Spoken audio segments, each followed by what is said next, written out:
Hi, ladies. I'm Josslyn Glenn with MUSE TV. How are you doing today? Good, How are Jocelyn. How are you? you? I'm pretty good. I'm excited to speak with you. I guess we'll start with you, Antoinette. We see that your character, Elise, joins the Black Panther movement, and very similar to Stella's character, she kind of leans into her father's gangster ways while in the organization. Given the parallels between the civil rights movement and the mutual aid they provided and where we're at now, just a quarter into the 21st century, have you gotten input from actual Black Panthers, not only regarding your role in the show, but also where we're at nowadays? No, not any modern input from any Black Panthers. I think I did a lot of historical research because I really wanted to see what it was like in the 60s, and I really wanted to hone in on what women's position was in the 60s, because I think when we look backwards on the Black Panthers, we look a lot at like the militant movement of the Black Panthers, and we look a lot at the men in the Black Panthers, but we don't talk enough about the women and their movement in the Black Panthers.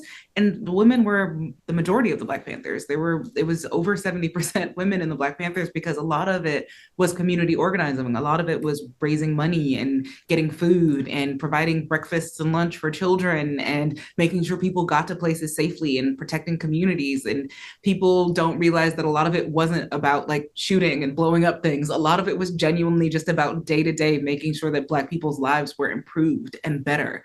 And so I think a lot of it for me was about understanding the role that women played and showing how important women were to this movement, that they weren't some sort of side part of it, that they were really a driving force of it. And I think that was really important to our writers as well.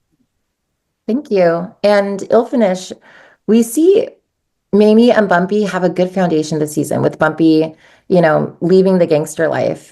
But even so, you can take the guy out of the gang, but you can't take the gang out of the guy. And the stress of maintaining control of Harlem and grieving the loss of Malcolm X actually does take quite a toll on their marriage. So, given that Forrest is both an executive producer who has access to the writer's room and your TV husband, do you feel like you can have a say in the writing direction of your marriage in the show? Yeah, I do. I mean, from day one, Chris Brancato, our showrunner, has created a really wonderful, open, line of communication where I always feel welcome to offer input and opinion.